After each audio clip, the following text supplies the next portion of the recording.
என்னால இந்த வீட்ல இனி குப்பை கொட்ட முடியாது. இதுக்கு நீங்க ஒரு முடிவை எடுத்தே ஆகணும் சபரீஷ். கீர்த்தனா பொங்கி வெடித்தாள். அவள் ஆத்திரப்பட்ட நேரம் அதிகாலை 4 மணி. சபரீஷ் ஆழமான உறக்கத்தில் இருந்தான். சபரீஷ், உங்களை தான் இங்க ஒருத்தி நொந்து போய் புலம்புறேன். கொஞ்சமாவது என் கஷ்டம் உங்களுக்கு புரியுதா? கீர்த்தனா, இன்னும் விடிய கூட இல்ல. சண்டை போட உனக்கு இந்த அதிகால நேரம் தான் கிடைச்சதா? உண்மைதான், எனக்கு விடியவே இல்ல. எப்ப விடியும்னு தெரியல. இதை தவிர இந்த வீட்ல எனக்கு பேச நேரமும் இல்ல. காலையில எழுந்து சமையல் டிஃபன் எல்லாம் செஞ்சு வச்சு அறக்க பறக்க ஆபீஸ்க்கு கிளம்புனா பல நாள் ரயில தவற விடுறேன். ஆபீஸ்ல எலும்பு கலட்டுது வேலை. சாயங்காலம் வீடு திரும்ப மணி 7:30 ஆகுது. வந்ததும் வேலை. உங்க அம்மா ஒரு துரும்ப கிள்ளி போடுறதில்ல. எல்லா வேலைகளையும் நான் தான் செய்ய வேண்டி இருக்கு. எத்தனை நாளைக்கு இந்த நரகம் எனக்கு? சபரீஷ் திரும்பி படுத்தான். கடுப்பான கீர்த்தனா அவனை பிடித்து உலுக்கினாள். என்ன வேணும் உனக்கு? விடுதலை வேணும். என்னால இந்த வீட்ல சமாளிக்க முடியல. வார கடைசியானா சொந்தக்காரங்க கூட்டம், அவங்களுக்கும் சேர்த்து வடிச்சு கொட்டணும். உங்களோட அக்கா தங்கச்சிங்க 2 பேரும் எப்பவும் இங்கதான். அவங்க பசங்க நிரந்தரமா இங்கதான். உங்க அக்கா அவங்க மாமியார கிட்ட சேர்க்காம அழகா தனி குடும்பம். அப்படி மாமியார் மாமனார கிட்ட சேர்க்க விடாம செஞ்ச உங்க அம்மா கிரிமினல். என்ன கீர்த்தனா, கிரிமினல் அது இதுன்னு கடுமையா பேசணுமா? அம்மாவை சொன்னா பொத்துக்குதா? நான் படுற கஷ்டங்கள் உங்களுக்கு தெரியவே தெரியாதா? அவள் குரல் அழுகையில் வெடிக்க, ஏய், எதுக்கு இப்ப அலற? அழாம ஒரு கோலை ஆம்பளைய கல்யாணம் செஞ்சுக்கிட்டா அலறதை தவிர என்ன செய்ய முடியும்? நீ பேசுற எதையும் நான் தப்புன்னு சொல்லல கீர்த்தனா. இல்ல, தான் பொண்ணுங்க சுதந்திரமா வாழணும். ஆனா மருமகள் மட்டும் தப்பி தவறி சந்தோஷமா இருந்துடக்கூடாது. உங்க அக்கா தங்கச்சிங்க வந்துட்டா எல்லாரும் நடு கூடத்துல அரட்ட. நான் மட்டும் சமையல் கட்டுல. உங்க சகோதரிகள் குடும்பத்துல அவங்க ஆச்சி. இங்க உங்க அப்பா அம்மா குடும்பம் நடத்துவாங்க. அது எப்படிங்க உங்க வீட்டுல மட்டும் நியாயங்கள் மாறிட்டே இருக்குமா? காரணம், உங்க வீட்டு மாப்பிள்ளைங்க தான் மனைவி பேச்ச கேக்குறாங்க. இங்க நீங்க அப்பாவுக்கு பயந்த பிள்ளை. புருஷன் நிரந்தர அடிமையா இருந்தா மனைவிகளுக்கு எப்பவும் ஆயுள் தண்டனை தான். என் கதி இதுதான். 2 வயது பெண் குழந்தை ரசிகா அழுதது. சபரீஷ் தூக்கி தோளில் போட்டுக்கொண்டு தட்டினான். இன்னைக்கு லீவு போடுங்க சபரீஷ். எதுக்கு கீர்த்தனா? கல்யாணம் முடிஞ்சு 5 வருஷம் ஆச்சு. கட்டின புருஷன் கூட மனசு விட்டு பேச ஒரு தனிமை இந்த வீட்டுல கிடைக்கிறது இல்லையே. ஆபீஸ் போறதா கிளம்பி வெளியில போகலாம். மனசே சரியில்லை. சரி, போகலாம். உங்க தங்கச்சி வசுமதி பிள்ளைங்களை இங்க விட்டுட்டு அவ புருஷனோட கொடைக்கானல் போறா. ஐடியா யாரு? உங்க அம்மா. அவளுக்கு ரெஸ்ட் வேணுமா? உள்ளூர் கோவிலுக்கு கூட பசங்களை கூட்டிட்டு போக மாட்டா. விட்டுட்டு போடின்னு உங்க அம்மா யோசனை. ஏன்னா மகளுக்கு தனிமை வேணுமா. ஆனா எங்களுக்கெல்லாம் அது தேவையில்லைல. சரி, வெளியில போய் பேசலாம். கீர்த்தனா எழுந்து குளித்து வேலைகளை கவனிக்க தொடங்கிவிட்டாள். அம்மா ரேணுகா 8 மணிக்கு குறைந்து எழமாட்டாள். அப்பா சுறுசுறுப்பானவர் தான், ஆனால் அதிகம் பேச மாட்டார். வேலையில் கண்ணாக இருப்பார். அவர் ரயில்வேயில் அதிகாரியாக இருந்து ஓய்வு பெற்றவர். அம்மா ரேணுகா குடும்ப தலைவி. புருஷனுக்கு அடங்கிய பெண்மணி என்பது போல தெரியும். ஆனால் ரிமோட் எப்போதும் அம்மா கையில்தான். மூத்தவள் கோகிலா, இளையவள் வசுமதி, நடுவில் சபரீஷ். கீர்த்தனா வேலையை முடித்து அவசரமாக புறப்பட அம்மா ரேணுகா வந்தாள். சபரீஷ், நானும் அப்பாவும் இன்னைக்கு வெளியில போகணும். நீயும் அவளோ லீவு போட்டு குழந்தைய கவனிச்சுக்கோங்க. எப்படி மூக்கு வேர்த்தது என தெரியவில்லை. என்னால லீவு போட முடியாதத்த. சரி, சபரீஷ் இருக்கட்டும். சபரீஷ், உன் தங்கச்சி வசுமதியை வர சொல்லி இருக்கேன். அவ குழந்தைய பார்த்துப்பா. குழந்தைக்கு அத்தை இருந்தா போதுமே, அம்மாவே தேவையில்லையே. இதை பேசும்போதுதான் கீர்த்தனாவுக்கு பற்றி எரியும். ரசிகாவுக்கு அத்தை வசுமதி என்றால் பிடிக்கும். அவளும் கொஞ்சுவாள். ஆனால் அம்மாவே தேவையில்லை என்பது என்ன பேச்சு? வலிக்க வலிக்க பெற்றது நான் தானே. ரசிகாவின் எதிர்காலத்துக்கு உத்தரவாதம் நான் தானே. நீ உன் மகள்களை தூக்கி எந்த நேரமும் மடியில் வைத்துக் கொள்வாய். ஆனால் எங்களுக்கெல்லாம் அந்த தாய்ப்பாசம் கூடாதா? நாத்தனார் மேல் வாழ வந்த பெண்களுக்கு வெறுப்பும் பகையும் உண்டாக காரணம் மாமியார்தான். இந்த மாதிரி நேரத்தில் சபரீஷ் பேச மாட்டான். மகன் பேசினால் அம்மாக்களுக்கு பயம் வரும். முதலில் கோபம் வந்தாலும் ஒரு அச்சம் புறப்படும். இந்த ஆண்கள் பேசாமல் ஊமை கோட்டான்களாக இருப்பதால் மனைவிகளுக்கு பேச முடிவதில்லை. கீர்த்தனா சபரீஷை பார்த்தாள். அந்த பார்வையில் நெருப்பு இருந்தது. ஏன் கீர்த்தனா, குழந்தை அத்தை கிட்ட பாசமா இருக்கிறது உனக்கு பிடிக்கலையா? எனக்கு பிடிக்கும் பிடிக்கலைங்கிறது இந்த வீட்டுல யாருக்கு கவலை? நில்லு, ஏன் ஒரு மாதிரி பேசுற? உன் பேச்சே சரியில்லையே. எனக்கு தெரிஞ்ச பேச்சு இதுதான். உங்க கூட சண்டை போட எனக்கு நேரம் இல்ல, நான் கிளம்புறேன். வேகமாக புறப்பட்டாள் கீர்த்தனா. கீர்த்தனா முதுகலை பட்டம் பெற்று தனியார் நிறுவனம் ஒன்றில் நல்ல வேலை, கணிசமான சம்பளம். அம்மா இல்லை, அப்பா மட்டும்தான். அவர் அதிக குடும்ப பாசம் இல்லாதவர். அண்ணன் தம்பி இல்லை, ஒரு அக்கா மட்டும். அவளும் டெல்லியில் தன் குடும்பத்துடன். கீர்த்தனாவுக்கு 27 வயதில் தான் கல்யாணம் நடந்தது. அவள் சம்பாதித்து சேர்த்து வைத்த பணத்தில் தான் கல்யாணம். அப்பா தனியாரில் சுமார் உத்தியோகம். கீர்த்தனா தலையெடுத்த பிறகு குடும்ப நிர்வாகத்தை அவள் தலையில் கட்டிவிட்டு அப்பா ஒதுங்கி கொண்டார். செலவுக்காக சின்ன தொகை தருவார். கீர்த்தனா அவரை எதுவும் கேட்கவில்லை. கீர்த்தனா யாரையும் கசக்கி பிழிய மாட்டாள். தன் கையில் இருந்தால் வஞ்சனை இல்லாமல் தருவாள். தாராள மனசு. அம்மாவும் இல்லை, அக்கா டில்லியில், இங்கே அப்பா மட்டும். உறவுகளுடன் சேர்ந்து வாழ வேண்டும் என்ற ஏக்கமே கீர்த்தனாவுக்கு வந்துவிட்டது. சபரிஸ் வரனமைய கீர்த்தனாவுக்கு மகிழ்ச்சி. உறவுகளுடன் கூடிய பெரிய குடும்பம். அப்பாவுக்கு பெரிதாக அக்கறை இல்லாத நிலையில் இந்த வரனை அப்பாவின் நண்பர் சேது மாமாதான் கொண்டு வந்தார். அம்மா ரேணுகாவுக்கு முதலில் அதிருப்தி தான். கீர்த்தனாவுக்கு அம்மா இல்லை, உறவுகள் இல்லை என்ற மனக்குறை.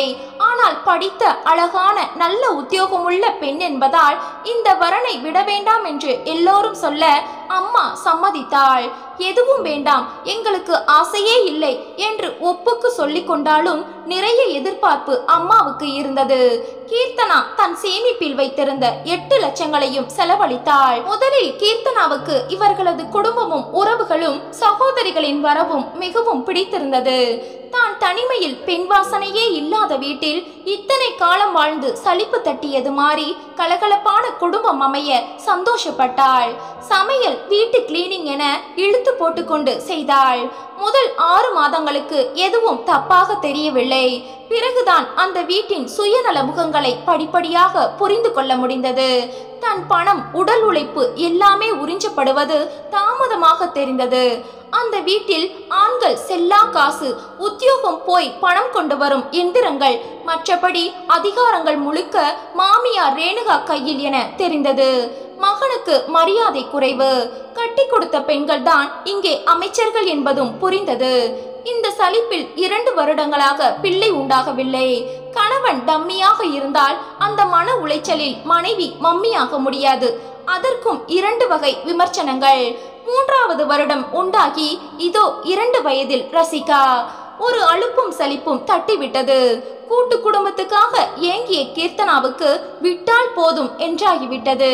கை நிறைய சம்பளம், சொந்த காலில் நிற்கும் திராணி படைத்த பெண், தனக்கு கீழ் 100 பேரை நிர்வகிக்கும் திறமையானவள், யார் தயவும் இல்லாமல் வாழ முடியும் என்ற நிலையில் உள்ள பெண்.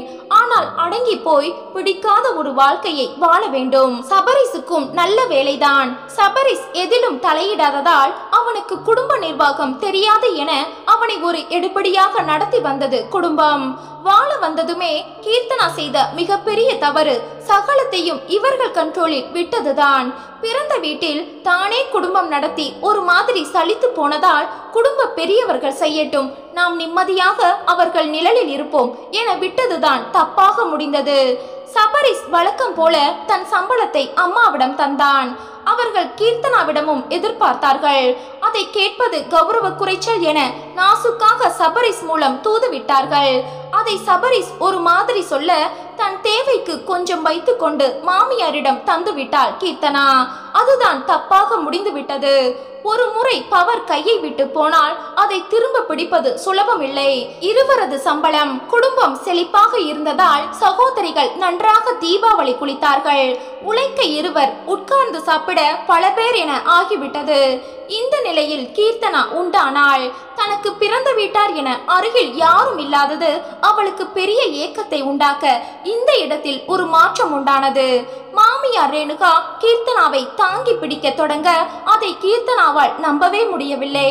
ஆனால் அதுதான் நிஜம். இவளை உட்கார வைத்து கையில் கொண்டு வந்து தந்தாள். சகோதரிகள் பெரிதாக ஒத்துழைக்கவில்லை. ஆனால் மாமியார் விட்டு தரவில்லை. அவளை பூ போல தாங்கி பிரசவ நேரத்தில் அவள் கூடவே இருந்து நிறையவே செய்தாள். சபரிஸ் இதற்கும் ரியாக்ட் செய்யவில்லை. ஆனால் கீர்த்தனா நெகிழ்ந்து போயிருந்தாள். நாம கோவப்பட்டது தப்பு.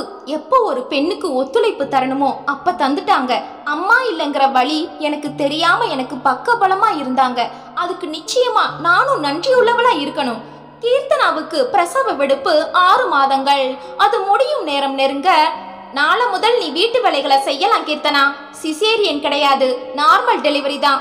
6 மாசமே ரொம்ப அதிகம். படக்கென கலட்டி விட்டதை போல இருந்தது. மறுநாள் முதலே வீட்டு வேலைகள், பயணம், ஆபீஸ் வேலைகள் என மூச்சு திணறியது. திடீரென அத்தனையும் வந்து தோளில் ஏற முடியவில்லை. காலை வழக்கம் போல சகல வேலைகளும், அறக்க பறக்க ஆபீஸ். இரவு 7 மணிக்கு உள்ளே வந்தால் அழும் குழந்தையை தூக்கி கையில் தந்து விடுவார்கள். அதையும் சுமந்து கொண்டே வேலை பார்க்க வேண்டும். அம்மாவால இந்த வயசுல முடியுமா? பகல் முழுக்க ரசிகா பாடா படுத்துறா என்றான் சபரீஸ். 2 சகோதரிகளின் குழந்தைகள் எந்த நேரமும் இங்கேதான். இவள் கல்யாணமாகி வந்த புதிதில் தனி பெற்றும் கூட பல நாள் கிடைத்ததில்லை. நான் மாமா பக்கத்துல தான் படுப்பேன் சொல்லும் அக்காவின் குழந்தையை யாரும் தடுக்க கூட மாட்டார்கள். போக போக வேலைப்பளு கூடி மன அழுத்தமும் அதிகமானது. தாழ முடியாமல் சபரிசிடம் புலம்ப தொடங்கிவிட்டாள் கீர்த்தனா. முதலில் அவன் காது கொடுத்தே கேட்கவில்லை. இன்னும் ஒருபடி மேலே போய் மனைவிக்கே வகுப்படுத்தான். இத பாரு கீர்த்தனா, தாயில்லாத ஒன்ன உண்டான பிறகு எங்க அம்மா எப்படி தாங்கி பிடிச்சிருக்காங்கன்னு நான் சொல்ல வேண்டாம். அந்த நன்றி உணர்ச்சி நமக்கு வேணும். எனக்கு அது நிறையவே உண்டு சபரிஸ். அதனால தான் எனக்கு பிடிக்காத பல சங்கதிகளை நான் சகிச்சுக்கிட்டு போறேன். கீர்த்தனா, நம்ம 2 பேரும் ஆபீஸ் போறோம். பகல் முழுக்க குழந்தைய பாத்துக்கிறாங்க. சபரிஸ், அதுக்கும் நான் அவங்களுக்கு கடமைப்பட்டிருக்கேன். ஆனா உங்க சகோதரிகளும் அவங்க குழந்தைகளும் பெரும்பாலும் இங்கதான். அவங்களும் அம்மாவுக்கு பேரம்பேத்தி தான் கீர்த்தனா. நான் இல்லைன்னு சொல்லலையே சபரிஸ். நான் ஒரு நாளைக்கு 20 மணி நேரம் உழைக்கிறேன். ராத்திரி குழந்தை தூங்க 12 மணி ஆகுது. உங்களுக்கே தெரியும். நானும் சம்பாதிச்சு கொண்டு வர்றத இந்த குடும்பத்துல தான் போடுறேன். வீட்டுல எனக்கு எந்த உதவியும் இல்லை. நான் எனக்கு மட்டுமா சமைக்கிறேன்? நமக்கு, உங்க அப்பா அம்மா, உங்க தங்கச்சி குடும்பத்துக்கும் சேர்த்து தானே செய்யறேன். உங்க தங்கச்சி அவ வீட்டை சுத்தமா வச்சிருப்பா. அவ மகன் இந்த வீட்டை கார்பரேஷன் கக்கூஸ் மாதிரி செஞ்சு வைப்பான். என் பொண்ணு வீட்டை சுத்தமா வச்சுப்பா. உனக்கு சுத்தம் போதாதுன்னு முகத்துக்கு நேரம் அவளை தூக்கி வச்சு என்னை மட்டும் தட்டுறாங்க. அவ வீடு சுத்தமா தான் இருக்கும். ஏன்னா அவங்க குழந்தைகளும் இங்கதான் இருக்கும். அவங்க மாமனார் மாமியாரையும் உள்ள சேர்க்கறது இல்லையே. பிரசவ நேரத்துல நல்லா தான் செஞ்சாங்க. இப்ப அதுக்கும் சேர்த்து வச்சு செய்யறாங்க. பலதும் சொல்லி பார்த்து விட்டாள். அவன் காதில் எதுவும் ஏறவில்லை. அந்த 6 மாதம் அம்மா பராமரித்ததை விடாமல் கிளிப்பிள்ளை போல சொல்லி கொண்டிருந்தான். கீர்த்தனா சலிப்பின் உச்சத்துக்கே வந்து விட்டாள். இதையெல்லாம் இன்னொரு ஜீவன் கூர்ந்து கவனித்துக் கொண்டிருந்தது. அது சபரிசின் அக்கா கணவன் வெங்கட். சபரிசின் அக்கா கோகிலா லேசுப்பட்ட ஆள் இல்லை. அரசியலில் இருந்திருந்தால் ஆட்சியை பிடித்திருப்பாள். அப்படி ஒரு சாதுரியம். தன் மாமனார் மாமியார் கிட்டே நெருங்காமல் இருக்க என்னெல்லாம் செய்ய வேண்டுமோ சகல தந்திரங்களையும் செய்து விட்டாள். அவள் கணவன் வெங்கட் மென்மையான மனிதன். அதனால் இவளை எதிர்க்க முடியவில்லை. மாமனார் மாமியாரை மட்டும் நெருங்கவே விடாத என பாடத்தை கோகிலா தன் தங்கை வசுமதிக்கும் கற்பித்து விட்டாள். பிறகென்ன, 2 மகள்களின் கோட்டையில் ரேணுகா அம்மாவின் கொடி பட்டொளி வீசி பறக்க தொடங்கியது. அந்த நியாயமும் தனி மனித சுதந்திரமும் தன் மருமகளுக்கு மட்டும் பொருந்தாது என தீர்ப்பெழுதிவிட்டது அந்த குடும்பம். ரேணுகா வீடுதான் மாப்பிள்ளைகள் இருவருக்கும் தலைமைச் செயலகம். ஒரு நாள் கிழமைக்கு கூட தங்கள் உறவினர் வீட்டிற்கு தப்பி தவறியும் போக மாட்டார்கள். ஆனால் கீர்த்தனா அப்பா வீட்டிற்கு போனால், அதுவும் சபரிசுடன் போனால் அவனை கூண்டில் ஏற்றுவார்கள். அதுவும் 2 நாட்கள் அதிகமாக தங்கிவிட்டால் பிரளயம்தான். ஒரு சினிமாவுக்கு போக வேண்டுமானால் 10 பேர், 2 சகோதரிகளின் குடும்பமும் வந்துவிடும். ஹோட்டல், மால், கடைக்கண்ணி என எதற்கு போனாலும் அவர்களை விட்டு போக முடியாது. அவர்களின் குழந்தைகள் கேட்டதையெல்லாம் வாங்கி தர வேண்டும். தனிமை, தன் குடும்பம் என்ற பேச்சுக்கே அங்கே இடமில்லை. ஆரம்பத்தில் சகலத்துக்கும் கீர்த்தனா சந்தோஷமாக வளைந்துதான் கொடுத்தாள். குடும்பத்தில் சம்பளத்தை தருவது மட்டுமல்லாமல் கையில் வைத்திருந்த பணம் அத்தனையும் கரைந்தது. இதையெல்லாம் பார்க்க இவர்கள் சாயம் சபரிசிடம் மெல்ல மெல்ல வெளுக்க தொடங்கியது. மூத்த மாப்பிள்ளை வெங்கட் அடிப்படையில் நல்ல மனிதன். ஆனால் செலவழிப்பதில் கரார். பாதி நாட்கள் செலவை இங்கே கழித்து விடுவான். அவனை சொல்லி குற்றமில்லை. மனைவியும் குழந்தைகளும் எந்த நேரமும் இங்கிருந்தால் அவனுக்கும் சாப்பாடு வேண்டுமே. இதனால் வெங்கட்டால் பணம் சேமிக்க முடிந்தது. அந்த ருசியை வெங்கட் கண்டுவிட்டதால் அவனுக்கு மாமியார் வீட்டில் தினந்தோறும் உபசரிப்பு. ஏதாவது சொன்னால், மாப்பிள்ள புத்திசாலி, சாதுரியமா பணம் சேர்ப்பார், சபரிசுக்கு அதெல்லாம் போதாது. மாப்பிள்ளையை தூக்கி வைத்து பெற்ற பிள்ளையை மட்டம் தட்டும் அம்மாக்களின் எண்ணிக்கை நாட்டில் அதிகம். சபரிஸ் இதை தட்டி கேட்க மாட்டான்.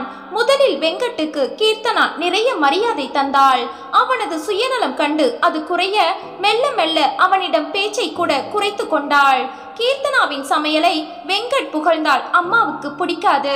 உடனே எங்கே மருமகளை மட்டம் தட்டலாம் என காத்திருந்து சபை கூடும்போது அவமானப்படுத்துவாள். கீர்த்தனா தன்னிடமிருந்து விலகுவதை வெங்கட் சமீப காலமாக கவனித்தான். ஒரு நாள் வீட்டில் கீர்த்தனாவும் குழந்தையும் மட்டும் இருக்கும்போது மதியம் வெங்கட் வந்தான். சாப்பாடு ரெடி பண்றானா? இல்ல வேண்டாம் கீர்த்தனா, நான் உன்கிட்ட கொஞ்சம் பேசணும். சொல்லுங்க. நீ முன்னைய மாதிரி இல்ல, என்கிட்ட முகம் கொடுத்து பேசுறதில்ல. என்ன கோபம் உனக்கு என் மேல?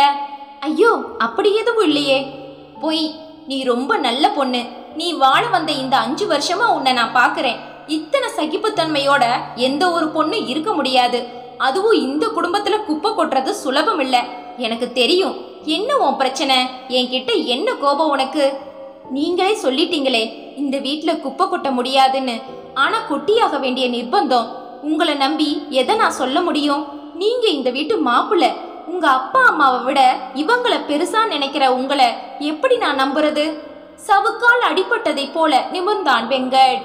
இதை விட மோசமா என்னை யாரும் விமர்சனம் செஞ்சிருக்க முடியாது கீர்த்தனா. சாரி அண்ணா. அதை நீ கேட்க கூடாதுமா. நான் குற்றவாளின்னு எனக்கே தெரியும். என்னை பெத்தவங்க கிட்ட எனக்கு மரியாதை இல்ல. கோகிலா ராட்சசி. என்னை பெத்தவங்களை கிட்ட சேர்க்க மாட்டா. சேர்க்க நம்ம மாமியார் ரேணுகாவும் விட மாட்டாங்க. அடக்கிற துப்பு எனக்கு இல்ல. காரணம் என் பணத்தாசை.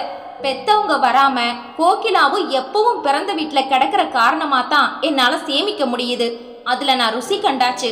அதனால தான் ஓரளவு பணம் சேர்த்து வீடு கார் எல்லாம் என்னால வாங்க முடிஞ்சது. அந்த ஆசை எல்லாருக்கும் இருக்காதா அண்ணா? அடுத்த சவுக்கடி. இங்க செலவு மண்டை உடையுது. எப்படி உங்களால பணம் சேர்த்து வீடு கார் வாங்க முடிஞ்சதுன்னு நம்ம மாமியாருக்கு பெருமை. பெத்த பிள்ளைய மட்டும் தட்டுறாங்க. செலவழிக்கிறது முழுக்க நாங்க. ஆனா பெருமை அம்மாக்களுக்கு பெண்களுக்கு. மனசாட்சியே இல்லையா? எனக்கு உங்ககிட்ட தனிப்பட்ட கோபம் எதுவும் இல்லை. என் புருஷன் கையாலாகாதவர். நான் உங்களை நோகிறதுல என்ன லாபம்? வெங்கட்டால் பேச முடியவில்லை. அண்ணா எனக்கு அம்மா இல்ல, பிறந்த வீடு சரியா இல்ல. அதனால இவங்களை மனசளவுல நான் சார்ந்து நிற்க வேண்டி இருக்கு. நான் பிள்ளை உண்டானப்ப என்ன அப்படி தாங்குனாங்க. பிரசவம் முடிஞ்சு 6 மாசம் வரைக்கும் பெத்த அம்மா இருந்திருந்தா கூட இப்படி தாங்கி இருக்க முடியாது. அந்த நன்றி கடனுக்காக நான் இந்த நரகத்துல இருக்கேன். அம்மாடி, அதுல ஒரு உள்குத்து இருக்கு. உனக்கு நான் சொல்லக்கூடாதுதான், ஆனா சொல்லிடுறேன். நீ கர்ப்பம்னு அறிவிப்பு வந்த மறுநாள் நீயும் சபரீஸும் மெடிக்கல் ரிப்போர்ட் வாங்க போனப்ப இங்க என்ன நடந்தது தெரியுமா? சொல்ல தொடங்கினான் வெங்கட். வெங்கட் வீட்டிற்குள் நுழைய யாரும் இல்லை. பால்கனியில் கோகிலா, தங்கை வசுமதி, அம்மா மூவரும் துணி காய போட்டு கொண்டிருந்தார்கள். கோகிலா, கீர்த்தனாவுக்கு கர்ப்பம்னு உறுதி ஆயாச்சு. சந்தோஷம்தான். ஆனா எனக்கு கலக்கமா இருக்குடி. எதுக்குமா? வீட்டு வேலைகளை செய்யணுமேனா நீ துரும்ப கூட கிள்ளி போட மாட்டியே. கோகிலா சொல்ல, கர்ப்பம்னா படுத்தே கிடக்கணும்னு இருக்கா? அண்ணி செய்யட்டுமே. தங்கை சொல்ல, அதற்கு கோகிலா, உளராதடி. அவ கர்ப்பம்னு அறிவிக்கப்பட்ட நொடியிலிருந்து சபரிஸ் அவளை தாங்குறான். இந்த நிமிஷம் வரைக்கும் சபரிஸ் பெத்தவங்க கைக்குள்ள இருக்கான். இப்ப அவளை வேலை செய்ய விட்டு அதனால ஒரு பாதிப்பு உண்டானா சபரிஸ் கையை விட்டு போயிடுவான். 2 பெரிய சம்பளத்துல சுகபோகமா இந்த குடும்பம் நடக்குது. முதலுக்கே மோசம் வந்துடும். அம்மா, 1 வருஷ காலம் கஷ்டப்பட்டு அவளை தாங்கி பிடிச்சிட்டா அதை சபரிஸ் கவனிப்பான். அப்புறமா கடவுளே நினைச்சாலும் சபரிஸை பெத்தவங்களை விட்டு பிரிக்க முடியாது. அவளுக்கும் அந்த நன்றி உணர்ச்சி இருக்கும். காமதேனு அவ. முடிஞ்ச வரைக்கும் கறந்துடணும். அதனால தந்திரமா நடக்கிறது எப்படின்னு என்கிட்ட கத்துக்கங்க. என் மாமனார் மாமியார் பலவீனத்தை பயன்படுத்தி அவங்கள வரவிடாம என் புருஷனே தடுக்கிற அளவுக்கு நான் செய்யல. புள்ள பத்து 6 மாசம் ஆகட்டும், அப்புறமா அவளை வச்சு செய்யுங்க. கை குழந்தைய பாத்துக்க நம்ம அம்மா தானே வேணும். நகர முடியுமா அவளால? விற்றுவான நம்ம சபரிசு. விலகி வந்தான் வெங்கட். ஒரு வாரம் முழுக்க உடம்பு பற்றி எரிந்தது. இதுதாமா நடந்தது. என்னால இதை தாங்க முடியல. ஒரு மருமகளோட கர்ப்ப காலத்துல இத பேசி குடும்பம் உடையக்கூடாதுன்னு நான் வாயிருந்து ஊமையா இருந்துட்டேன். கண்ணுக்கு முன்னால ஒரு அப்பட்டமான சுயநல நாடகம் தினசரி அரங்கேறிச்சு. என்னால தடுக்க முடியல. கர்ப்ப காலத்துல அவங்க உன்னை தாங்குனது நிஜம். ஆனா 5 வருஷமா மாடு மாதிரி நீ இந்த வீட்டுக்காக உழைக்கிற. அது எதுல சேர்த்தி? நீ இந்த குடும்பத்துக்காக செய்யற கடமை உனக்கு இருக்குன்னா உன்னை தாங்குற கடமை அவங்களுக்கும் இருக்கு. தானிக்கு தீனி சரியா போச்சு. அண்ணா, உங்களுக்கு எல்லாம் தெரிஞ்சிருக்கு. தெரிய வேண்டிய என் புருஷனுக்கு தெரியலையே. நான் சொல்றேம்மா. இவர் நம்புவாரா? கீர்த்தனா, உன் உழைப்பு, நீ படுற கஷ்டங்கள், உன் மாமியாரோட அதிகாரம், சகோதரிகளோட பிறந்த வீட்டு சீராட்டம் எல்லாத்தையும் சபரிஸ் பார்த்துக்கிட்டு தான் இருக்கான். என்ன பிரயோஜனம்? ஒரு ஆம்பளை அப்படி அவசரப்பட முடியாது கீர்த்தனா. தான் மனசுல பட்டதை உடனே கேட்டா பழி வரும். சபரிஸ் தான் வெறுப்ப 10% உன் முன்னாடி காட்டுனா உன் வெறுப்பு 100% அதிகமாகும். இனிமே எல்லாத்துக்கும் ஒரு முடிவு கட்ட வேண்டிய நேரம் வந்தாச்சு. என்ன நீ நம்பு கீர்த்தனா. நான் இத்தனை நாள் சுயநலமா நடந்ததுக்கு, செஞ்ச தப்புகளுக்கு பரிகாரம் தேடுறேன். கீர்த்தனா வெங்கட்டை ஒரு மாதிரி நம்பிக்கையுடன் பார்த்தாள். மறுநாள் மாலை கீர்த்தனா ஆபீஸில் இருந்து வீடு திரும்பிக் கொண்டிருந்த அதே சமயம் வீட்டில் குழந்தை ரசிகாவின் அழுகை ஓசை அதிகமாக இருந்தது. தத்தி நடக்கும் போது தடுமாறி விழுந்ததால் அது அடிபட்டு கொண்டு அழுகை அதிகமாகிவிட்டது. அந்த நேரம் தங்கை வசுமதி போன் பேசிக் கொண்டிருந்ததால் கவனிக்கவில்லை. அவள் போனை எடுத்து விட்டால் 3/4 மணி நேரம் மூச்சு முட்ட பேசும் டைப். பாத்ரூம் போயிருந்த சபரிஸ் ஓடி வந்து குழந்தையை சமாதானப்படுத்தி காயத்துக்கு மருந்து போட்டு, என்ன வசு, குழந்தையை கவனிக்காம அப்படி என்ன போன் உனக்கு? உன்னை நம்பித்தானே நான் போனேன். இங்க பாரு, அம்மா வர சொன்ன காரணமா என் வீட்டு வேலைகளை விட்டுட்டு உன் குழந்தைய பார்க்க ஓடி வந்தேன். அவர் முக்கியமான விஷயம் பேசும்போது பேசாதீங்கன்னு நான் சொல்ல முடியுமா? நீ என்கிட்ட கோவப்படுறது நியாயமே இல்லை. இதில் பேச்சு தடித்து இருவருக்கும் சண்டையாகிவிட்டது.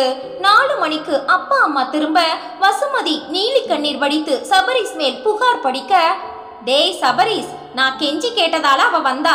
அவளுக்கு என்ன தலையெழுத்து உன் பிள்ளைய பாத்துக்கணும்னு? உன் பொண்டாட்டி காலையில பைய தூக்குனா ராத்திரி வர்றா. மத்தவங்க இங்க சாகுறோம். எங்களுக்கு தலையெழுத்து, வேற வழி இல்ல.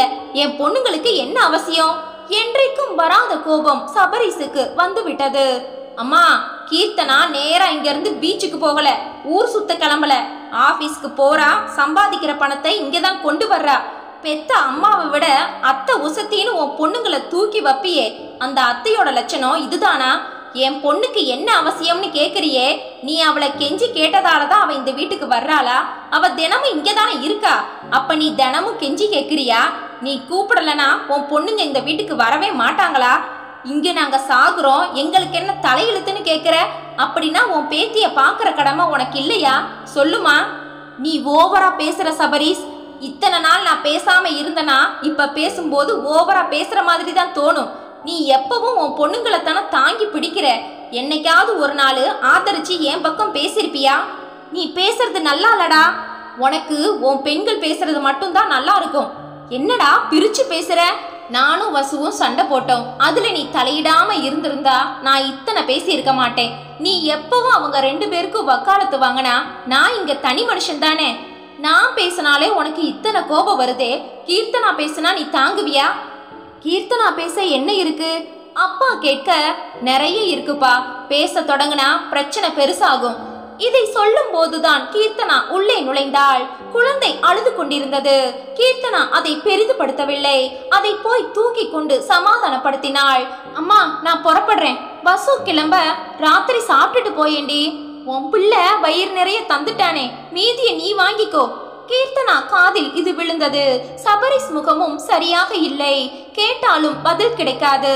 குழந்தை சமாதானமாகி விளையாட தொடங்கிவிட்டது. கீர்த்தனா தன் வேலைகளில் ஈடுபட தொடங்கிவிட்டாள். அப்பா அம்மா வெளியே புறப்பட்டார்கள். கீர்த்தனா காஃபி போட்டு எடுத்து வந்து அவனிடம் தந்துவிட்டு விலக, வெளியே போகலாம், புறப்படு கீர்த்தனா. ராத்திரி டின்னருக்கு ஏற்பாடு செய்யணுமே. நாம வெளியில சாப்பிடலாம். அத்தை மாமாவுக்கு செஞ்சு ஹாட் பேக்ல போடவா? அவசியம் இல்ல, அவங்க பாத்துக்கட்டும். நான் அப்பாவுக்கு போன் பண்ணி சொல்லிடுறேன். கீர்த்தனாவுக்கு ஆச்சரியமாக இருந்தது. அவனிடம் என்றைக்கும் இல்லாத ஒரு மாற்றம் தெரிந்தது. முதலில் கேட்க நினைத்தாள், வேண்டாம் என்று தோன்றியது. அவனே சொல்லட்டும் என்று காத்திருந்தாள். சேலையை மாற்றிக்கொண்டு குழந்தையை தயார் செய்தாள்.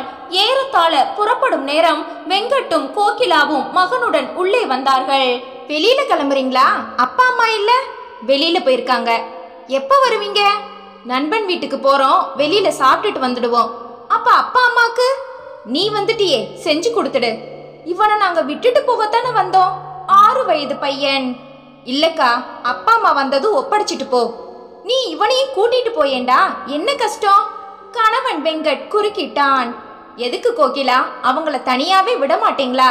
இந்த வயசுல உன் அப்பா அம்மா கூட தனியா ஊர் சுத்துவாங்க, ஆனா இவங்கள மட்டும் விட மாட்டீங்க. நீ புறப்படு சபரீஸ். வெங்கட் சொல்ல கோகிலா கடுப்புடன் புருஷனை பார்த்தாள். சபரீஸ் எதையும் பொருட்படுத்தாமல் நடந்தான். கீர்த்தனாவுக்கு ஒரு புது அத்தியாயம் ஆரம்பமாவது தெரிந்தது.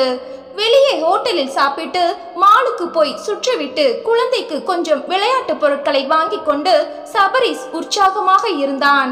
கீர்த்தனாவுக்கு எதையுமே நம்ப முடியவில்லை. கல்யாணமான இந்த 5 வருடங்களில் இந்த மாதிரியெல்லாம் நடந்ததே இல்லை. வெளியே புறப்பட்டால் சகோதரிகள் இல்லாமல் போக முடியாது. அவர்கள் குழந்தைகளை தவிர்த்தால் அம்மாவுக்கு கோபம் வந்துவிடும்.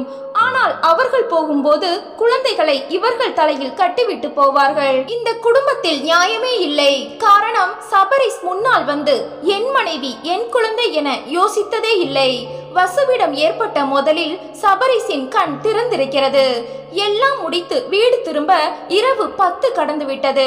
அப்பா அரை தூக்கத்தில் இருந்தார். அம்மா முகம் கடுகடுவென இருந்தது. குழந்தை ரசிகா உறங்கிவிட சபரீஸ் அதை உள்ளே கொண்டு போய் கிடத்தினான். கீர்த்தனா நைட்டியை மாற்றிக்கொண்டாள். நீங்க பாட்டுக்கு போயிட்டீங்க. கோகிலா தான் எங்களுக்கு டின்னர் ரெடி பண்ணிட்டு போனா. அவ பையனை கூட்டிட்டு போனா என்ன? சபரீஸ் வந்தான். அம்மா, தேவையில்லைன்னு நான் சொன்னேன். வெங்கட் மாமா அதை ஆமோதிச்சார். மாப்பிள்ளைக்கு கோகிலா படுற கஷ்டங்கள் எப்பவுமே புரியாதுடா. அம்மா, அப்பா அம்மாக்கு ஒரு நாள் டின்னர் செஞ்சா அக்கா தேஞ்சு போக மாட்டா. அம்மா முகம் மாறியது. கீர்த்தனா, அரிசி உளுந்து ஊற போட்டிருக்கேன், அரைச்சிடு. மணி 11 அத்தை. நாளைக்கு உப்புமா பண்ணிக்கலாம். மாமாவுக்கு பிடிக்காது. வசு மாப்பிள்ளை வேற காலையில டிஃபனுக்கு வருவார். பூரி பண்ணிக்கலாம் அத்தை. இந்த வீட்டுக்கு இட்லி தோசை தான் சரிப்படும்னு உனக்கு தெரியாதா? கீர்த்தனா, குழந்தை சினுங்குது. ராத்திரி உன்னை தூங்கவே விடுறதில்ல. காலையில நீ ஆபீஸ்க்கு போகணும், வந்து படு. இதை அம்மா கீர்த்தனா இருவருமே எதிர்பார்க்கவில்லை. ராத்திரி 10 மணிக்கு கிரைண்டர் போடுவது, துணிகளை மடிப்பது என அம்மா வேலை வாங்குவாள். அவளும் குழந்தையோடு போராடி மறுநாள் சமைத்து ஆபீஸுக்கும் போக வேண்டும் என்ற இரக்கமே அம்மாவிடம் கடுகளவும் கிடையாது. கீர்த்தனாவுக்கு இது பழகிவிட்டது. எதையும் கண்டுகொள்ளாமல் இருந்த சபரீஸ் பேச தொடங்கிவிட்டான். சபரீஸ், நீயே வீட்டு விவகாரங்கள்ல புதுசா தலையிடுற. இது என்ன புது பழக்கம்? நானும் இந்த குடும்பத்துல ஒருத்தன்னு எனக்கு இப்பத்தாமா புரியுது. ராத்திரி வேளையில வாக்குவாதம் வேண்டாமா? வா கீர்த்தனா. அவன் உள்ளே போக கீர்த்தனா பின்தொடர சபரீஸ் கதவை சாத்தினான். என்னங்க இது? எல்லாரும் தூங்கின பிறகும் நான் இந்த வீட்டுல வேலை பார்க்கறது எப்பயுமே நடக்குதே. அது முடிஞ்ச கதை, இனி வேண்டாம். நியாயமான கடமைகளை மட்டும் செஞ்சா போதும். இது பிரச்சனையா வெடிக்கும். அத்தையோட முகமே சரியில்லை. அத நான் பாத்துக்கிறேன். அவன் 10 நிமிடங்களில் உறங்கிவிட்டான். கீர்த்தனா தூக்கம் துளைத்தாள். இங்கே அம்மா கொதிநிலையில் இருந்தாள். காலை 5:30 மணிக்கே அப்பாவை எழுப்பினாள். ஏண்டி, தூங்கவே விடமாட்டியா? புறப்படுங்க, கோகிலா வீட்டுக்கு போகலாம். இன்னும் இருட்டு கூட பிரியல. இப்ப கோகிலா வீட்டுக்கு போக என்ன அவசரம்? கேள்வி கேட்காதீங்க, புறப்படுங்க. கீர்த்தனா காலையில் வழக்கம் போல எழுந்து சமையல் கட்டில் வேலைகளை தொடங்க அம்மா வந்தாள். எங்க 2 பேருக்கும் காஃபி கொடு, நாங்க வெளியில போறோம். டிஃபன் வந்து சாப்பிடுறீங்களா அத்தை? எங்களுக்கு வேண்டாம், வெளியில பாத்துக்கிறோம். உப்மாவை சாப்பிட இங்க எதுக்கு இருக்கணும்? சபரீஸ் எழுந்து வந்தான். பல் தேய்க்க போனான். நானும் அப்பாவும் வெளியில போறோம்டா சபரீஸ். எங்கன்னு கேட்க மாட்டியா? நான் என்னைக்கு உங்ககிட்ட இதை கேட்டிருக்கேம்மா? நீ உன் பொண்ணுங்க கிட்ட கதவை சாத்திட்டு பேசுவ. மகன்னு எனக்கு எதையும் சொல்ல மாட்ட. சொன்னா என் மூலம் கீர்த்தனாவுக்கு தெரியறத நீங்க யாரும் விரும்ப மாட்டீங்க. அப்புறம் ஏன் நான் கேட்கணும்? சபரீஸ், நேத்து வசுவை காயப்படுத்தி அனுப்பி இருக்க. கோகிலா கிட்ட எகன மொகனையா பேசி இருக்க. ராத்திரி என்கிட்ட விவாதம். உனக்கு இப்படி எல்லாம் பேச தெரியாதே. யார் உன்னை பேச வைக்கிறாங்க? கீர்த்தனாதான். என்னங்க, நீ பேச வைக்கல. ஆனா அம்மா அதை நம்ப போறதில்ல. எப்படியும் பழி உனக்கு தான். சொல்லட்டுமே, 5 வருஷமா வாழ்ற ஒருத்திய புரிஞ்சுக்கிற சக்தி அவங்களுக்கு இல்லைனா நஷ்டம் அவங்களுக்கு தான். நீ போய் வேலையை கவனி. அவன் உள்ளே போய்விட அப்பா நிலை குலைந்தார். என்ன ரேணுகா இது? இங்க இப்ப எதுவும் பேச வேண்டாம், புறப்படுங்க. அவர்கள் போனதும் உள்ளே வந்த கீர்த்தனா வெங்கட்டுக்கு போன் செய்தாள். சொல்லு கீர்த்தனா. அண்ணா, பெரியவங்க 2 பேரும் அங்கதான் வர்றாங்க. இந்த அதிகால நேரத்துல எதுக்கு? இங்கு நடந்த சண்டைகள் முதல் அத்தனையும் சுருக்கமாக கூறினாள். சரி, நான் பாத்துக்கிறேம்மா. நான் உங்ககிட்ட பேசுனது இவருக்கு தெரிய வேண்டாம். நீ உண்டான நேரம் இவங்க ஆடின நாடகத்தையும் பாலிடிக்ஸையும் சபரிஸ் கிட்ட நான் சொல்லிட்டேன் கீர்த்தனா. இது எப்ப அண்ணா? அவன் ஆபீஸ்க்கு நான் நேத்தே போய் எல்லாத்தையும் ஆதாரங்களோட சொல்லிட்டேமா. அவன் இனியும் ஊமையா இருக்கிறது உனக்கும் உன் குழந்தைக்கும் நல்லதில்ல. பொண்ணுங்க சுதந்திரமா இருக்கணும், ஆனா மருமகள் மட்டும் மாடு மாதிரி உழைக்கணும்னு நினைக்கிற நினைப்புக்கு ஒரு முற்றுப்புள்ளி வைக்கணும். பிரச்சனை பெருசாகாம பாத்துக்கங்க. பாத்துக்கலாம் கீர்த்தனா. அப்பா அம்மா முன்னறிவிப்பு இல்லாமல் காலை 6:30 மணிக்கே வந்து நிற்க கோகிலா ஆச்சரியப்பட்டாள். என்னம்மா, இந்த நேரத்துல நீயும் அப்பாவும்? திடீர்னு போகலாம்னு குளிக்க கூட அவகாசம் தராம உங்க அம்மா என்னை இழுத்துட்டு வந்திருக்கா. அப்பா நொந்து கொள்ள, மாப்பிள்ள தூங்குறாரா கோகிலா? இப்பதான் எழுந்தாருமா, குளிக்க போயிருக்கார். அவருக்கு ஆபீஸ் இருக்கு இல்லையா? புறப்படுவார்மா, கேண்டீன்ல சாப்பிடுவார். வாங்க மாமா, வாங்கத்த. என்ன இத்தனை சீக்கிரமா வரவு? ஏன், எங்க அப்பா அம்மா வரக்கூடாதா? நான் அப்படி சொல்லிட்டா என்ன உயிரோட நீ விட்டுவியா? ஏமாப்ல இப்படியெல்லாம் பேசுறீங்க? அத்தை, உங்க மகளை நான் தப்பா பேசவே இல்லையே. பேசுனா தான் நீங்க விட்டுருவீங்களா? காரணம் இல்லாம இவங்க இத்தனை சீக்கிரம் வரமாட்டாங்க. நீ உள்ள கூட்டிட்டு போய் பேசு கோகிலா. ஆமா, உன் தங்கச்சி வரலையா? சரியாக வசுமதி உள்ளே நுழைய வெங்கட் முகத்தில் சிரிப்பு. இவர்கள் முகம் வெளிரியது. இன்னைக்கு கீர்த்தனா தலை உருள போகுது. நான் எதுக்கு இடைஞ்சலா இங்க? உள்ள ஏசி போட்டுட்டு நாக்குல நெய் தடவிட்டு பேசுங்க, உதடு காஞ்சிட போகுது. அவன் சாமி கும்பிட போக, என்னடி மாப்பிள்ளை இப்படி பேசுற? இது சரியில்லையே. விடுமா, அவர் போயிடுவார். அவர் அப்புறமா நான் பாத்துக்கிறேன். விஷயத்த சொல்லுங்க. 4 பேரும் உள்ளே வந்து கதவை சாத்த அம்மா புலம்பி கொட்டு விட்டாள். வாய திறக்காத சபரீஸ் அளவுக்கு மீறி பேசுறாண்டி. நேத்தே என்கிட்ட தொடங்கிட்டானே அண்ணே. வசுமதி சொல்ல, என்னையும் அவ விடலடி. கோகிலா சொல்ல, உங்க 2 பேர்கிட்ட தொடங்கி என்கிட்ட வந்து நிக்குது. இப்ப என் பிள்ளை குடும்ப சங்கதியில எப்பவுமே தலையிட மாட்டான், எந்த கருத்தும் சொல்ல மாட்டான். சம்பளத்தை என் கையில தந்துட்டு காஃபி டீக்கு கூட வாங்கிட்டு போறவன் தலைகீழ மாறிட்டாண்டி. அப்பா முன்னால் வந்தார். அவளும் இப்ப வரைக்கும் நல்லா தானே இருக்கா. நீ குடும்பம் நடத்த அதுக்கு இணங்கித்தானே அவ நடக்கிறா. நீங்க வாய மூடுங்க. நீங்க மருமகளுக்கு ஆதரவா? இல்ல ரேணுகா, உண்மையத்தானே நான் சொல்றேன். அவ பெத்த குழந்தைய நாம நாள் முழுக்க பாத்துக்கலனா அவளால வேலைக்கு போய் சம்பாதிக்க முடியுமா? ஏன் அவ பெத்த குழந்தைன்னு பிரிச்சு பேசுற ரேணுகா? அது நம்ம சபரிஸ் குழந்தை இல்லையா? கோகிலா பசங்க வசு பசங்களை நம்ம பராமரிக்கலையா? அதுவும் இதுவும் ஒன்னா? உனக்கு நம்ம சபரிஸ் மேல பாசம் இல்லையா? அவன் பொண்டாட்டி பேச்ச கேட்டா எனக்கு எப்படி பாசம் இருக்கும்? அவளுக்கு நம்மளை விட்டா நாதி இருக்கா? அதனால தான் வாயை மூடிட்டு இருக்கா. நம்ம பொண்ணுங்களுக்கு நாம இருக்கோம். இது சரியில்லை ரேணுகா. நீ தப்பான ரூட்ல போற மாதிரி இருக்கு. இப்ப வரைக்கும் நம்மளை தாண்டி அந்த பொண்ணு நடந்ததே இல்லை. அவங்க சம்பாதிச்சுதான் குடும்பம் செழிப்பா இருக்கு. ஏன்பா இப்படி பேசுறீங்க? என்னாச்சு உங்களுக்கு? இது நல்லாலையே. வசு கேட்க, நீங்க நடந்துக்கிறது தான் நல்லால. பொண்டாட்டி பொண்ணுங்களை விட்டு தரக்கூடாதுன்னு நான் ஊமையா இருக்கேன். நம்ம வீட்டுல நீங்க 3 பேரும் நடந்துக்கிறது சரியா இல்ல. ஒரு பொண்ணை உறிஞ்சி அவ ரத்தம் குடிக்கிறது சரியில்லை. அம்மா, நீ அப்பாவை கூட்டிட்டு வந்ததே தப்பு. வசு சொல்ல, நான் இங்க இருக்கிறது பிடிக்கலன்னா நான் போயிடுறேம்மா. அவர் எழுந்து விட கோகிலா வந்து தடுத்தாள். அவர் போகட்டும், விடு கோகிலா. கோகிலா அம்மாவை தனியாக இழுத்து வந்தாள். உனக்கு புத்தி கெட்டு போச்சாமா? ஏற்கனவே சபரிஸ் எதிரா திரும்புறான். உன் மாப்பிள்ள புத்தியும் கெட்டு போயிருக்கு. அப்பாவும் திரும்பினா அத்தனை வீட்டு ஆம்பளைங்களும் அவ பக்கம் ஆயிட்டா. ஓ நிலைமை கந்தலாகும். சபரிஸ் கை ஓங்கும். இது நல்லதா? என்னை என்னடி செய்ய சொல்ற? அப்பா அதற்குள் கிளம்பி விட்டார். நீ இருமா, நீ டிஃபன் ஏதாவது செய், பசிக்குது. நான் அப்பாவை கூட்டிட்டு வந்துடுறேன். வசு, நீ அம்மாவுக்கு உதவி செய். அப்பாவை பிடிக்க ஓடினாள் கோகிலா. அம்மா வசுவிடம் புலம்பி கொட்டினாள். கோகிலா அரை மணியில் அப்பாவை சமாதானப்படுத்தி அழைத்து வந்து விட்டாள். அம்மா உப்மா செய்திருந்தாள். அப்பா அம்மாவை பார்த்தார். கீர்த்தனா செஞ்சா உப்மா அப்பாவுக்கே பிடிக்காதுன்னு கழுவி ஊத்துவ. இப்ப நீ அதைத்தானே செஞ்சிருக்க. இங்க வேற எதுவும் இல்லையேங்க. உன் பொண்ணுங்க கஷ்டப்பட மாட்டாங்க. மருமக ராத்திரி 11 மணிக்கு இட்லிக்கு மாவு அரைப்பா. இறக்கமே இல்லாம வேலை வாங்குவ. அப்பா, சண்டை போடவா வந்தீங்க இங்க? உப்மாவை வாயில வைக்க முடியலமா. கீர்த்தனா நெய்யெல்லாம் ஊத்தி மணக்க மணக்க செய்வா. என் தலையெழுத்து. போஸ்டர் ஒட்டுற கூழ் கூட இன்னும் பெட்டரா இருக்கும். கோகிலா சிரித்து விட்டாள். நீயும் என்ன கேவலப்படுத்துறியா? அம்மா எதுக்கு பதட்டம்? சொன்னது அப்பா தானே, விடேன். அப்பா இனிமே பிரச்சனை எதுவும் வராது, நாங்க அம்மா கிட்ட சொல்லி வைக்கிறோம். அப்பா நீங்க டிவி பாருங்க, நீ வாமா அன்னிக்கிட்ட அன்பா நட. சொல்லிக்கொண்டே அம்மாவை அழைத்து கொண்டு உள்ளே வந்தார்கள். அம்மா உனக்கு தலை சுத்தல், உடம்புக்கு முடியல, குழந்தைய பாத்துக்கிற தெம்பு இல்லைன்னு சொல்லி சுருட்டி படு. அப்பாவால எதுவும் முடியாது. குழந்தைக்காக கீர்த்தனா லீவு போட்டு தான் ஆகணும். அதை நீடிக்க வை. நான் வந்து உன்னை டாக்டர் கிட்ட கூட்டிட்டு போற மாதிரி ஒரு டிராமா பண்றேன். இனி அம்மாவுக்கு பெட் ரெஸ்ட் வேணும்னு டாக்டர் சொல்றாருன்னு ஒரு குண்டை தூக்கி போடுறேன். என்ன படுத்து கிடக்க சொல்றியா? என்னால டிவி சீரியல்லாம் பார்க்காம இருக்க முடியாதுடி. பஜ்ஜி போண்டா கேசரின்னு தின்ன முடியலன்னா நான் செத்தே போயிடுவேன். யூடியூப்ல விதவிதமா வருதுடி. நீ சமைக்கிறியாமா? அடி இல்லடி, பார்வதி மக சமைச்சு தருவா. நான் மாசம் 3500 ரூபா அவளுக்கு தருவேன். ஓ அப்படியா? சரி சரி, அதெல்லாம் நான் பாத்துக்கிறேன். உங்க அப்பா உளறுவாரேடி. உனக்கு நிஜமாவே முடியலன்னு அவரை நான் நம்ப வைக்கிறேம்மா. சரி என்ன லாபம்? அடிக்கடி லீவு போட வச்சா கீர்த்தனா ஆபீஸ்ல பேரு கெடும், சம்பளம் கட் ஆகும். அவன் ஒருத்தனால குடும்பம் பராமரிக்க முடியாது.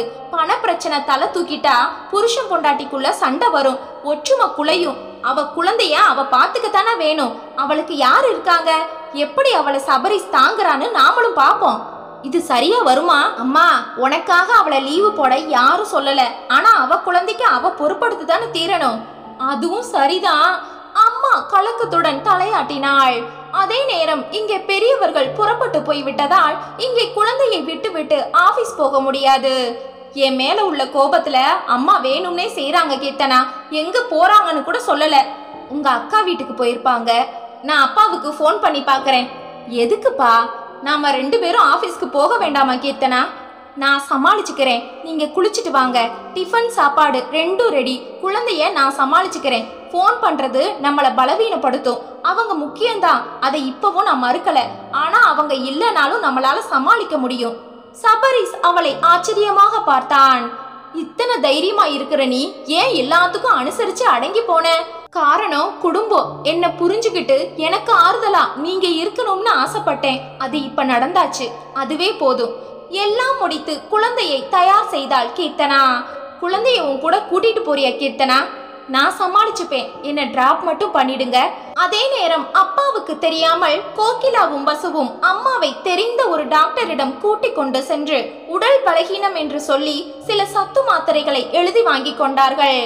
அம்மா இனி நீ நடிக்கணும், நாங்க சொல்லித்தர்ற மாதிரி நடிக்கணும். எல்லாம் உனக்கு நல்லாவே வரும். செலவு வச்சு அவளை சம்பாதிக்கவும் விடாம செய்யறோம். நீங்க 2 பேரும் என் கூடவே இருங்கடி. அது முடியாதுமா, அவ ஆபீஸ்க்கு போயிடுவாளே. குழந்தைய எங்க தலையில கட்டிடுவா, அது கூடவே கூடாது. அவளை முடக்கி போடணும். இரவு 7 மணிக்கு தான் கோகிலா அப்பா அம்மாவுடன் வந்தாள். குழந்தைய பாத்துக்க ஆள் இல்லைன்னு இன்னைக்கு லீவு போட்டு வீட்டுல இருந்திருப்பா. இப்ப முதல் அவளுக்கு சோதனை ஆரம்பம். சொல்லிக்கொண்டே வர வீடு பூட்டி இருந்தது. 8:30 கடந்தும் அவர்களை காணவில்லை. 9 மணிக்கு வந்தார்கள். அக்கா நீ எப்ப வந்த? சபரிஸ் கேட்க, அதை ஏண்டா கேட்கிற? கோவிலுக்கு வந்த அம்மா தலை சுத்தி விழ அப்பா எனக்கு தகவல் தந்தார். நான் எங்க வீட்டுக்கு கூட்டிட்டு போனேன். அம்மா எழுந்திருக்கவே இல்லை.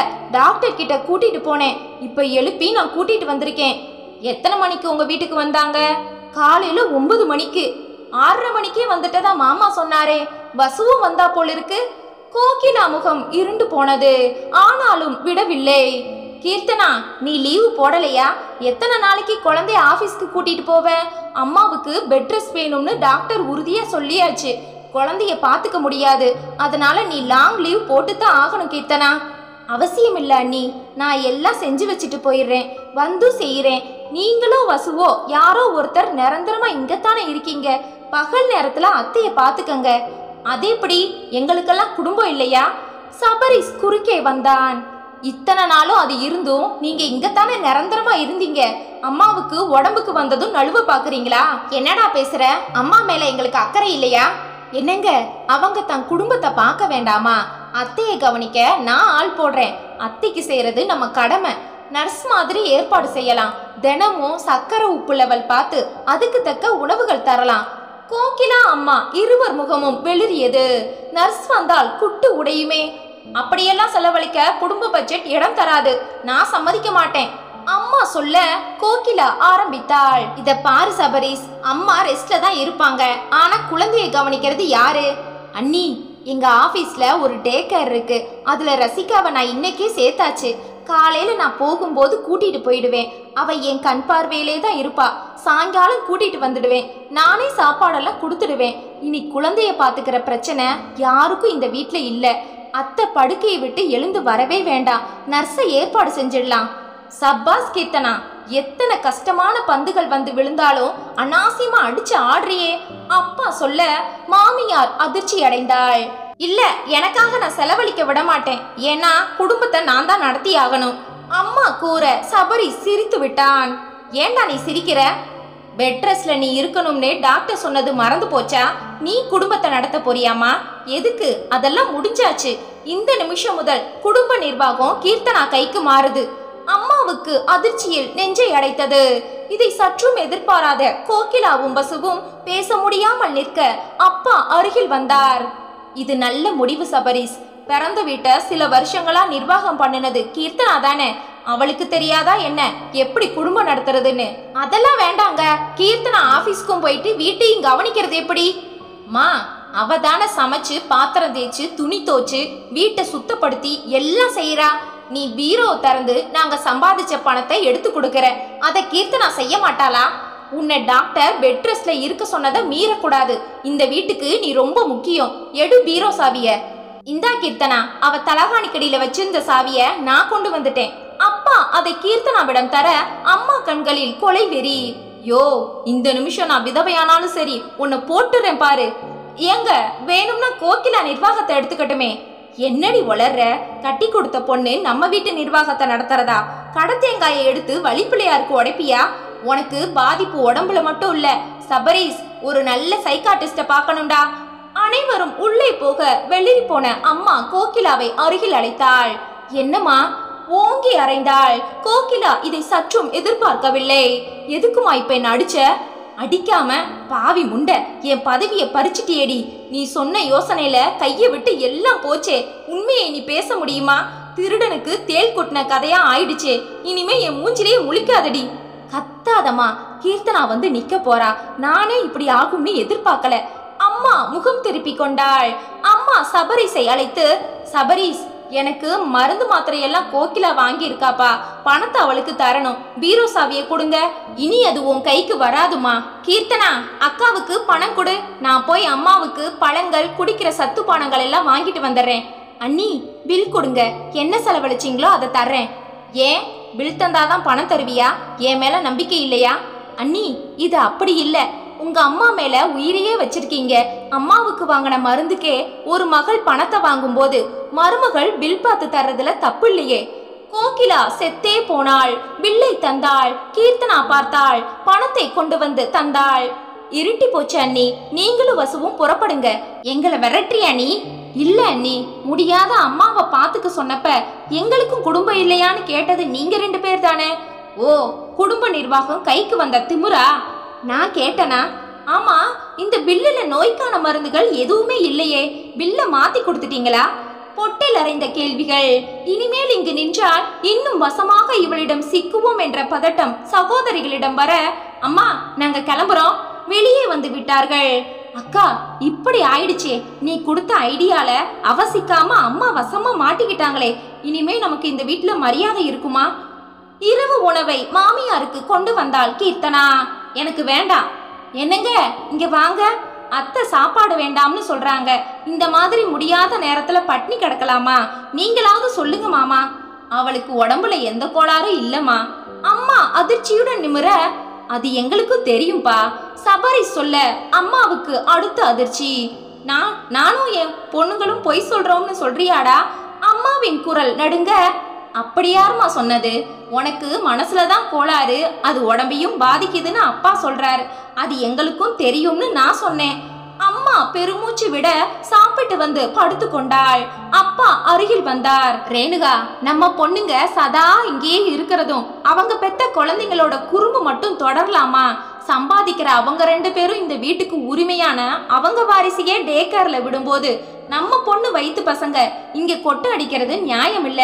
குழந்தைங்களுக்கு புரியாது, அதை பெத்தவங்க புரிஞ்சுக்கணும். நம்ம பேர பிள்ளைங்களையே வரக்கூடாதுன்னு சொல்றீங்களா? ஆத்திரப்படாத. இவ பெத்த நம்ம பேத்திய பாத்துக்க முடியாது, அதனால அவளை வேலைக்கு போக விடாம முடக்கத்தானே உன்னோட இந்த டாக்டர் நாடகம். கோகிலா வீட்டுல வச்சு நீங்க 3 பேரும் போட்ட திட்டம் எனக்கு தெரியும்டி. இது அபாண்டம். எதுடி அபாண்டம்? இத கேளு.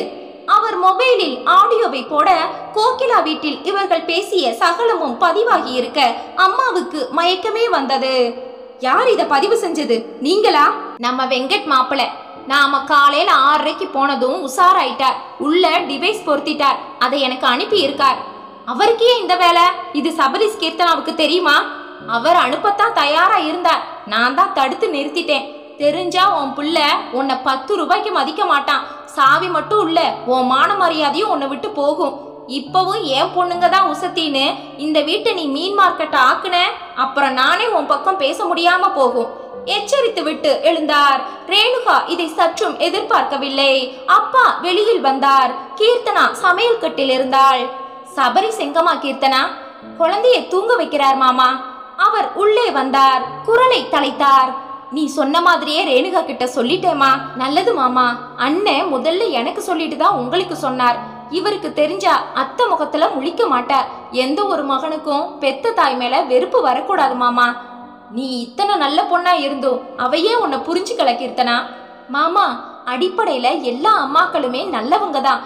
பெண்ணோட பாசம் கண்ணை மறைக்குது. சரியாகும் மாமா. அதே நேரம் அம்மா தன் அறையில் கொதிநிலையில் இருந்தாள். இரவு நேரம் என்று கூட பார்க்காமல் அம்மா தன் மகள் கோகிலாவுக்கு போன் செய்தாள். அங்கு நடந்த அத்தனையும் ஒன்று விடாமல் சொல்ல கோகிலா அதிர்ச்சியுடன் நின்றிருந்தாள். வெங்கட் உள்ளே வந்தான். பேசி முடிச்சாச்சா? உங்களை பார்த்தாலே பயமா இருக்கு. நம்ம ரூம்ல ட்ரெஸ் மாத்த கூட அச்சமா இருக்கு. எங்கேயாவது நீங்க கேமரா வச்சிருந்தா? என்னடி பேச்சு இது? உன்னை கேவலமா படம் எடுத்து வெளியில வியாபாரம் பண்ற தேர்ட் ரேட் அயோக்கியன்னு என்ன சொல்றியா? இப்போ நீங்க செஞ்சது அதுக்கு முன்னோடி தானே. ரூம்ல டிவைஸ் வச்சு எங்க பேச்ச பதிவு பண்ணி எங்க அப்பாவுக்கே அனுப்பியிருக்கீங்க. ஏண்டி, நீங்க கிரிமினல் வேலை செஞ்சு உங்க சகோதரனுக்கே வெடி வைக்கும் போது நான் ரெக்கார்ட் பண்ணதுல என்னடி தப்பு? எந்த நேரமும் பிறந்த வீட்டுல இருந்து தின்னு திக்க வேண்டியது, உண்ட வீட்டுக்கே ரெண்டகம்னு சொல்றது. இருவருக்கும் வாக்குவாதம் வலுத்தது. என்றைக்கும் போல் வெங்கட் விட்டு கொடுக்காமல் இந்த பிரச்சனையில் விடாப்படியாக இருந்தான்.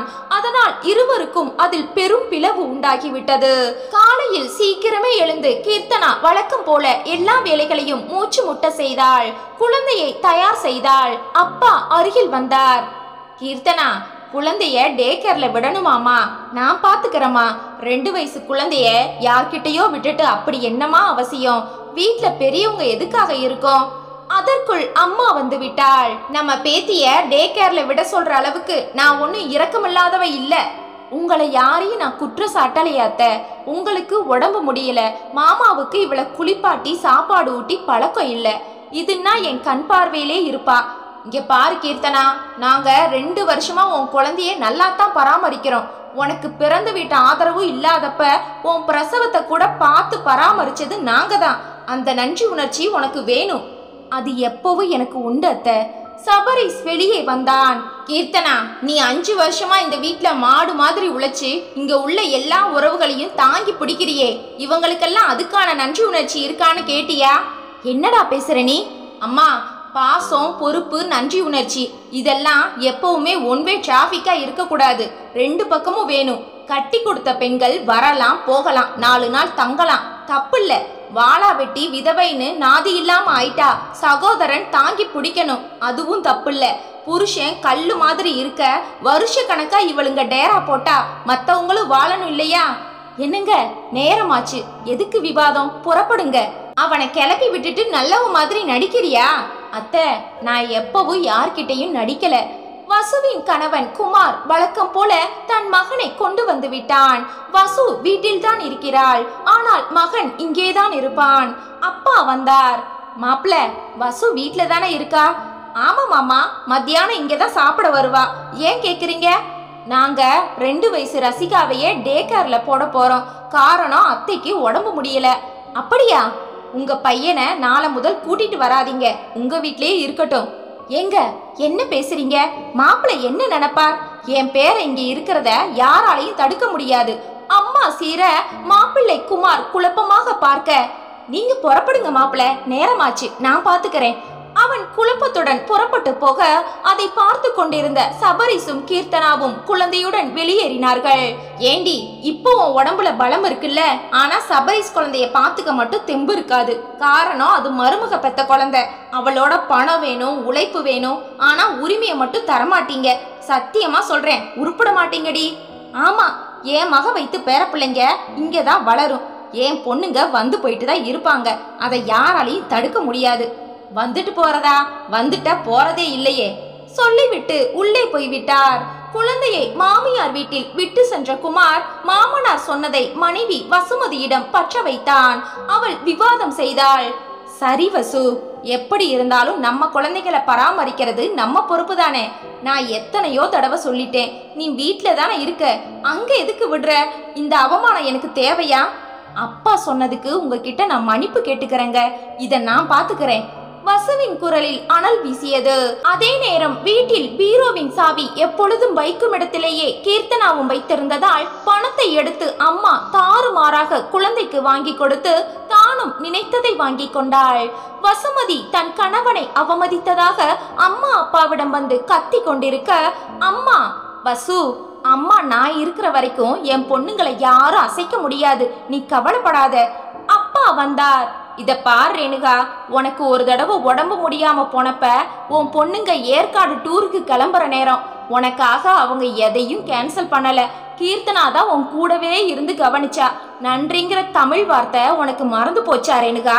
சரியில்லை, வயசான காலத்துல பாவங்களோட ரேட்டை கூட்டாத சொல்லிவிட்டு உள்ளே போய்விட்டார். அம்மா முகத்தில் அலட்சிய பார்வை.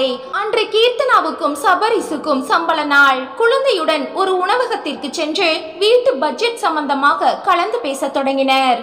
கீர்த்தனா, அம்மா மாச கடைசி நெருங்கும் போது மளிகை தீந்தாச்சுன்னு சொல்லி மேலும் 3000 ரூபாய்க்கு வாங்கினேன்னு சொல்லுவாங்க. இன்னும் ஒரு 10,000 ரூபாய்க்கு பட்ஜெட் வரும்.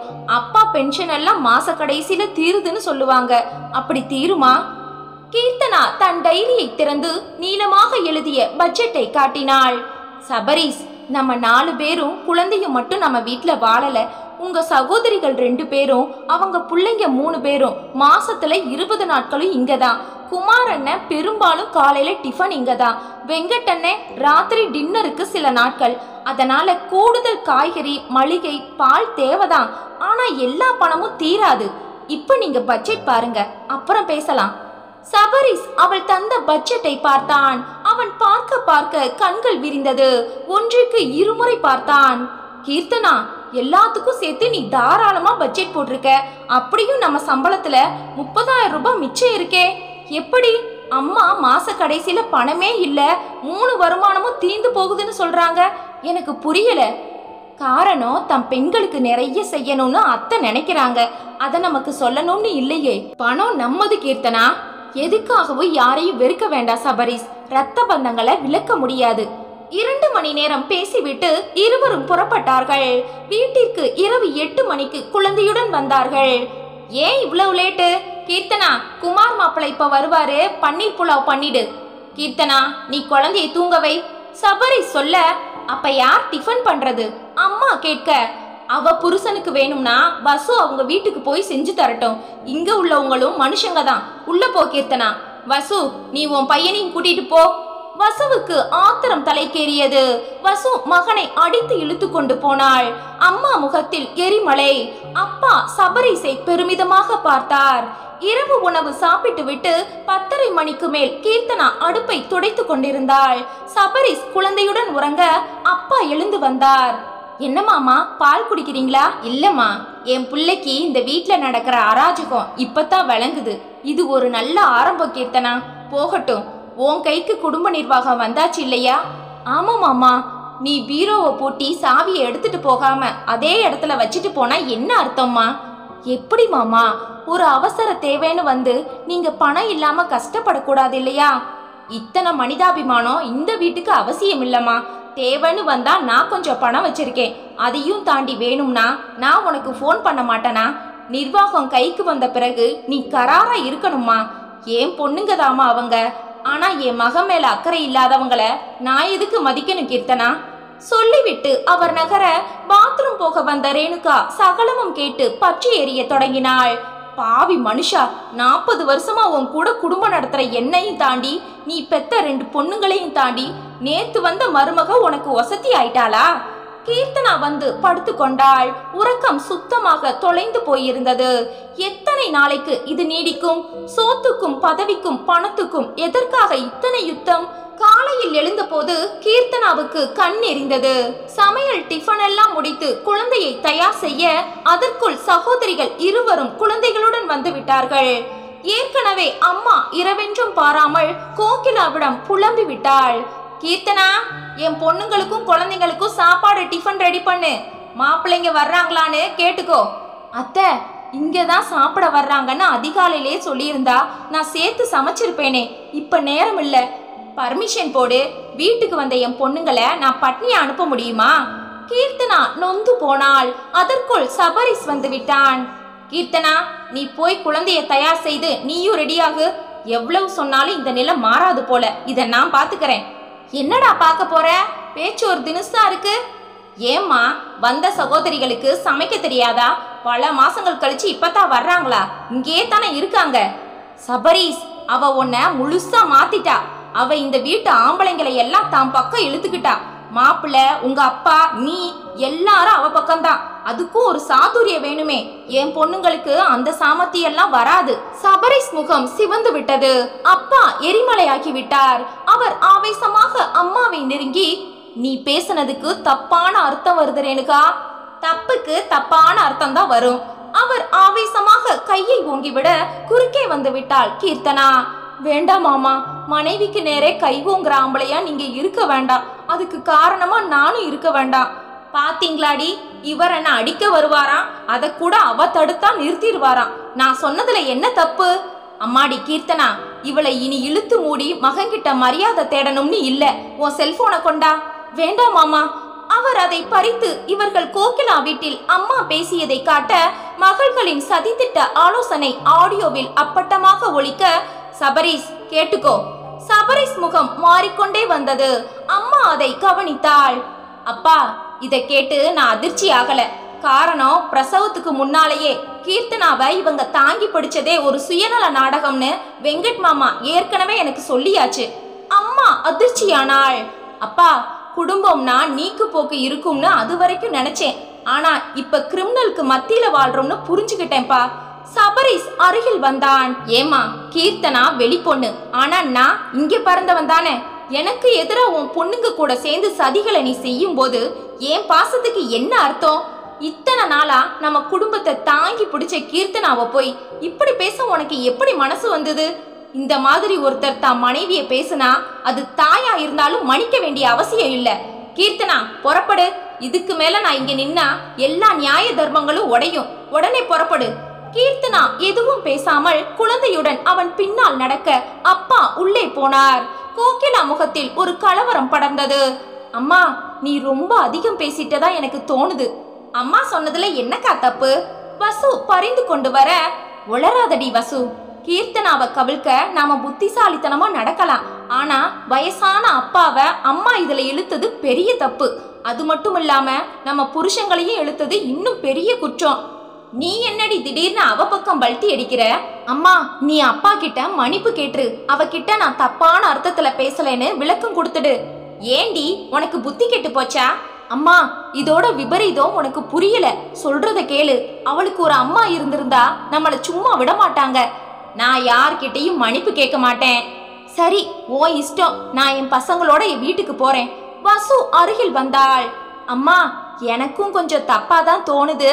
அக்கா இரு, நானும் வரேன். இருவரும் புறப்பட அவர்களிடம் ஏற்பட்ட இந்த திடீர் மாற்றம் அம்மாவை குழப்பியது.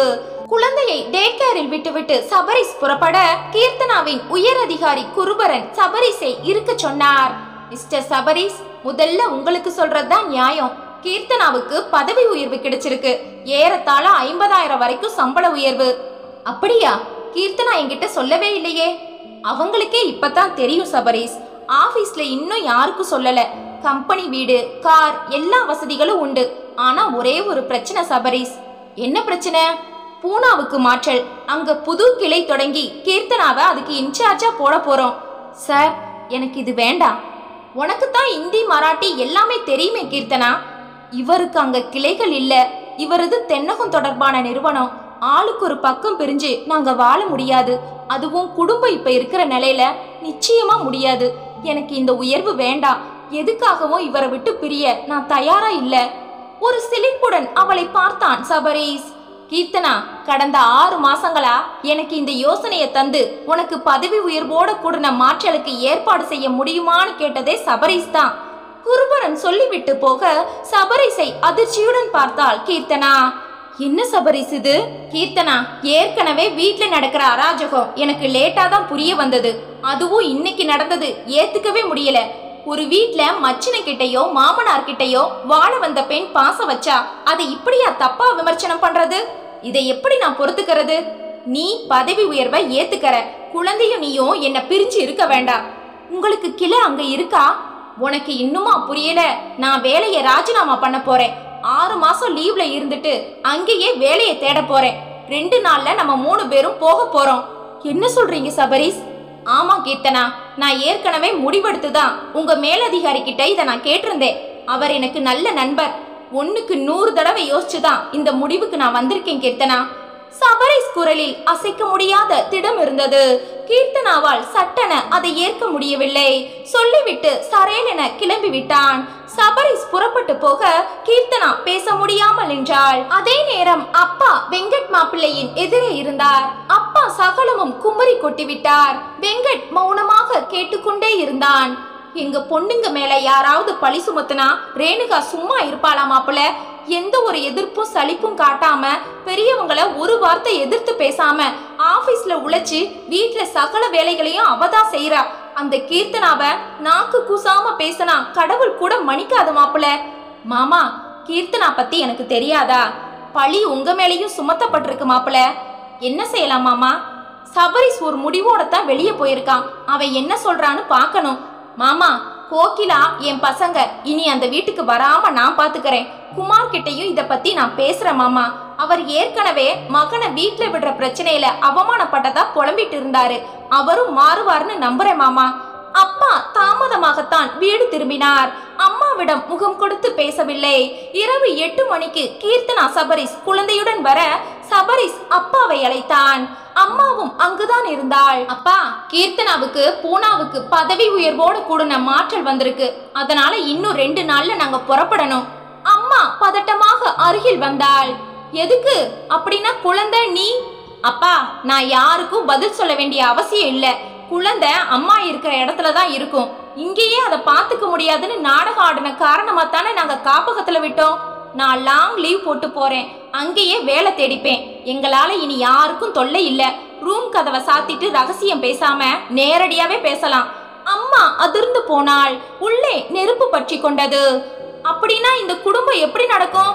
இவங்க 2 பேர் வருமானத்தை வச்சுதானே இங்க வாழ்க்கை ஓடுது. ஏண்டி, இப்ப கூட அவங்க நம்மளை விட்டு வெளியூர் போறாங்களேன்னு கவலை இல்ல.